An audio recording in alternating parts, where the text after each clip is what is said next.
All right, so we're going to be learning about writing algebraic expressions. Last week, we were learning about reading algebraic expressions and evaluating them. Now we're going to learn more about writing them. So when you pull up your notes that you'll have attached to the assignment today, this is what your first slide should look like. Now, I'm going to be going through my answer key slides. That way you all know what to type in the type here boxes. Okay, remember these are text boxes. All you gotta do is just click on them and you backspace and fill in the blank. Okay, so I'll be going through my answer key ones. Just follow along as I'm going. All right, and if you need to write anything down, that's fine, but just kind of go along. You can have this video pulled up at the same time as having your notes up. That's up to you. But I'm going to go ahead and get started on this first slide. Okay, so algebraic expression. An expression that contains numbers, variables, and expressions. Or what was the other one we had? We had numbers, variables, and operations. I'm going to change this one to operations. All right. So, again, algebraic expression, an expression that contains numbers, variables, and operations. Switch phrase, keywords that tell you to switch the order of terms. Whoa. Sorry. Okay. All right, now we're down to writing algebraic expressions. So we're at number 1. You can translate a word phrase to an algebraic expression. So last week, what we were doing was we were translating algebraic expressions to word phrases. Now we need to translate a word phrase into an algebraic expression, which we had a warm-up activity from our notes last week that did a little bit of this. But now that we know our word phrases with our algebraic expressions, we should be able to know how to do an algebraic expression to a word phrase. Number 2, operation. Key words can help you choose the correct operation. So operation keywords can help you choose the correct operation. So just pay attention. Pretty much you're just paying attention to the keywords. We learned about some keywords last week for each operation. Each operation has about 2 or more keywords to it, so you got to pay close attention to those keywords in order to know how to write out your algebraic expression to the word phrase. And number 3, we're filling in 2 keywords for each operation. So addition, here's a couple examples they had. They had some and greater than. You can also have more than, or you can have plus. Those will work also. Subtraction, they have less than and difference. You can also have subtracted by or minus as well. Multiplication, they've got product and times. I'm trying to think.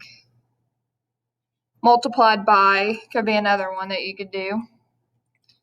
All right, going over to division. Here's a couple examples. Quotient and divided by.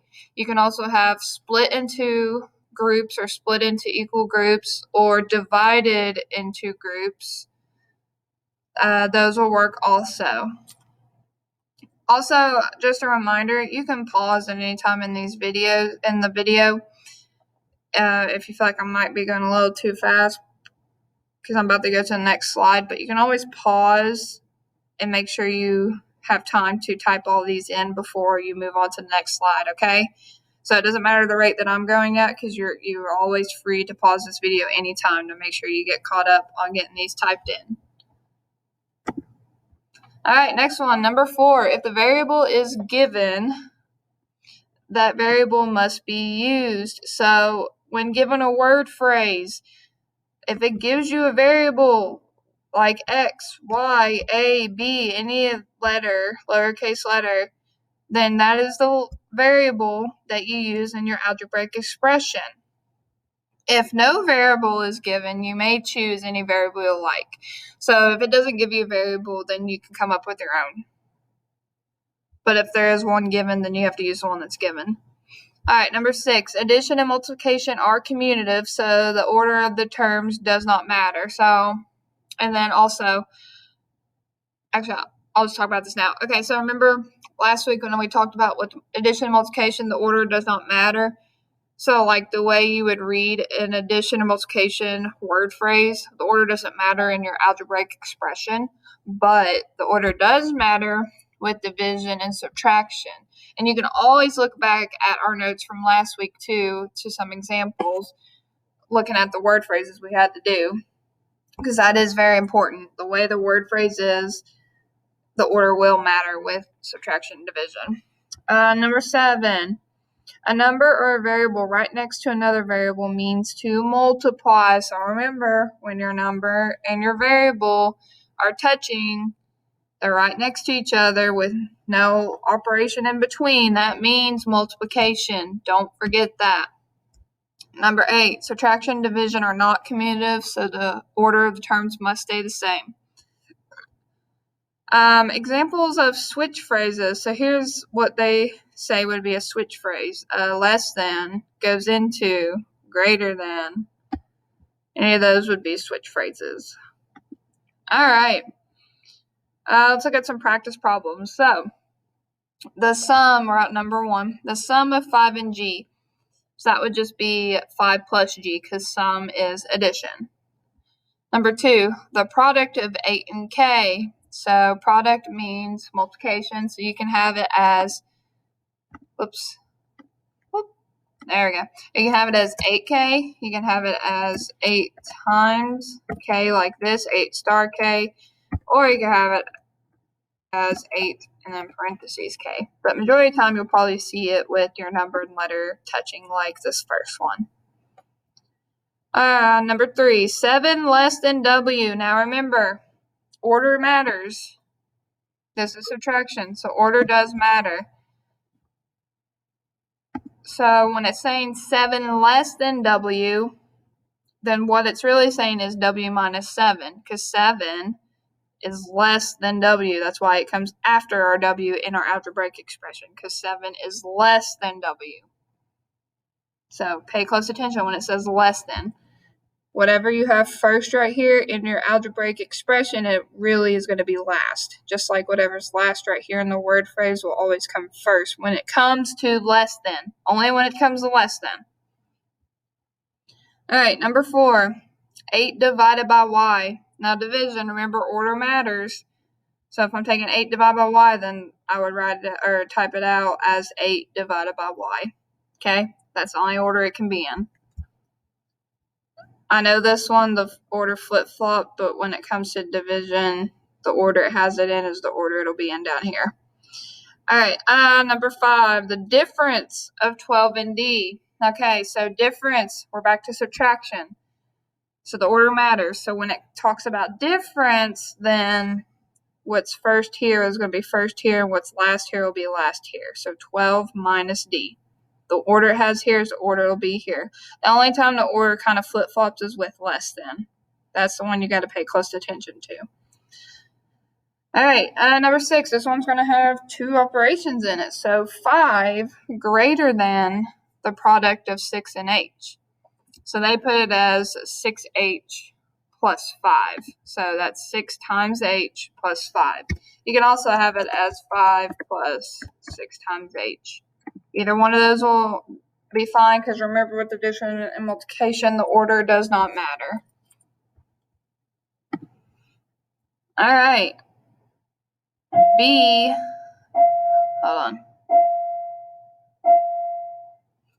split into 14 equal groups. So splitting into means you're dividing out. So you're using division. So you're taking B divided by 14. 5 less than the product of 1/2 and j. So remember, we're using less than. So what's really first here will actually be last in your algebraic expression. So this is 5 less than the product. Product is multiplication. So we're taking 1/2 times j minus 5, because that's 5 less. than the product of 1/2 and j. So product, remember, is multiplication, so you're taking 1/2 times j, and then less than is subtraction, so minus 5, because it's 5 less than this. All right, number 9, g squared increased by 8. Ooh, increased, that's a new word. Increased means addition, because when you're increasing, you're going up, you're adding. So that's what increased is. So g squared is our exponent, okay? If I'm taking g squared, same thing as taking g to the second power, g squared, plus 8. Remember, if you forget, when you're doing an exponent, you do g, and then you do shift 6, and then 2, and plus 8. I don't know how they were able to do their exponent. I still got to figure that out. All right, number 10. M decreased by 1/2 of n. So these are some new words we're seeing. So decrease, that means you're, instead of going up, we're going down, or decreasing, going backwards. We're subtracting. So decrease means subtraction. So we're taking m minus, and then 1/2 of n. So if you're taking 1/2 of something, let's, for example, we're going to take 1/2 of 8. Well, 1/2 of 8 is 4. Well, how do we know that 1/2 of 8 is 4? What we're really doing is we're dividing 8 by 2 to get 4. So if you're taking 1/2 of something, that means you're dividing by 2. So 1/2 of n, we're taking n divided by 2. So m decreased, m minus, by 1/2 of n divided by 2. So m minus n divided by 2. And we got a word problem. So number 11, tickets to the amusement park cost $12 for adults and $8 for kids. So write an algebraic expression to show the cost of A adults and K kids. So we don't know how many adults there are, and we don't know how many kids there are, so we have to use A for adults and K for kids. So if it costs $12 for adults, then what you're doing is you're using multiplication. You're taking 12 times A, because if we didn't know the amount of adults, then we would just take 12 times however that many, but we don't know, so it's A, plus, and then $8 per kid, so that's 8 times K. So that's how we got 12A plus 8K.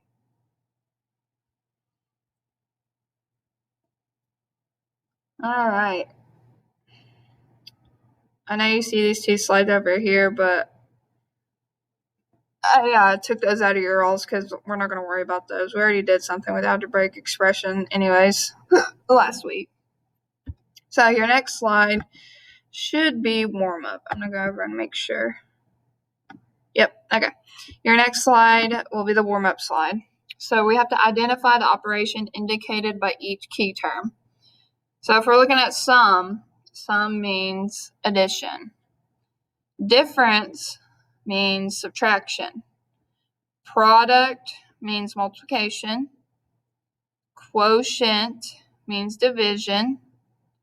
Less than means subtraction. Greater than means addition. Times means multiplication.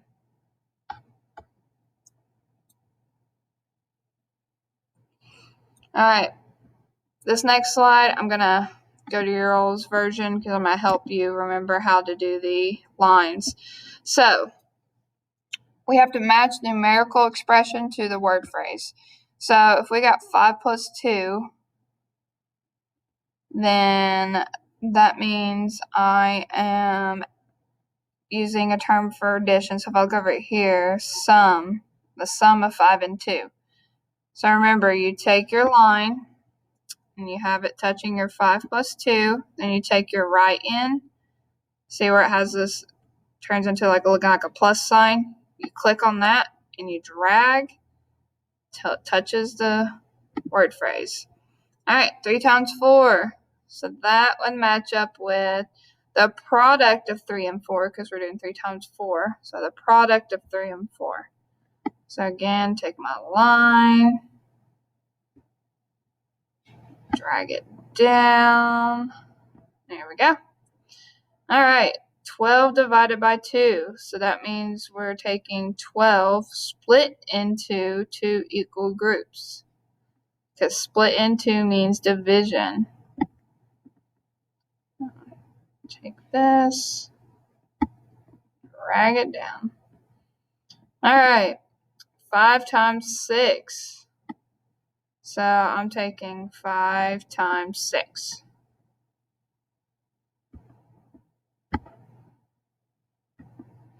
And then 3 minus 1. That would be 1 less than 3. Because 1 is less than 3 in this situation. There you go. That's what it should look like. Attention, Liam, Sam, and Spencer. You're being way too loud. Calm down now. All right, next one. The exit slip.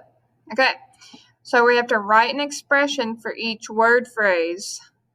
So 6 less than H. So we're using less than. So remember, what numbers, whatever, not even, it could be a letter too, but whatever's first here really comes last in our expression. So if it's 6 less than H, then what we're really doing was taking H minus 6. The product of 6 and H. So product is multiplication, so we're taking 6 times H. And remember, when my number and letter are touching, that means multiplication. Then we got the quotient of K and J. So that would be K divided by J.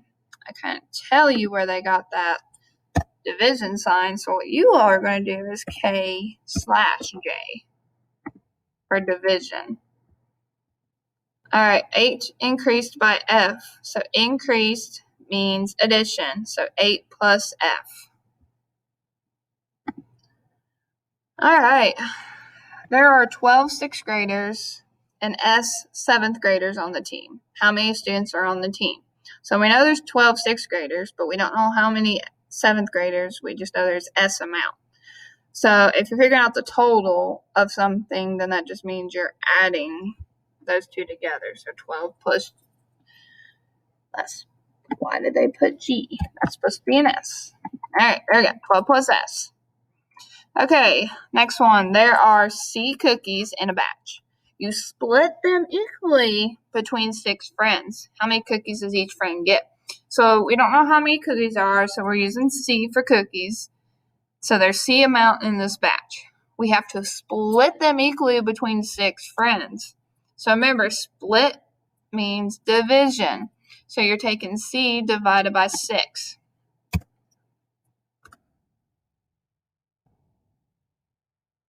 And then last one, Karen makes $5 for each dog she walks. If she walks D dogs, how many will she make? So it's $5 per dog, pretty much, or for each dog. We don't know how many dogs, we just know that it's a D dogs. So if it's $5 per dog, then what we're doing is we're taking it and using multiplication. So we're taking 5 times D. So that's why it's 5D right here. Because remember, this is multiplication. The 5 is touching the variable, so that's multiplication. All right, that's it for your notes today. Tomorrow, we will have a practice assignment to do. So be ready for that activity tomorrow. And remember, if you ever have any questions, you can always private comment me, email me. We can always set up a Google Meet. Just let me know and make sure you're getting your makeup work done, please. That's under the makeup topic in your classroom. Thanks, guys.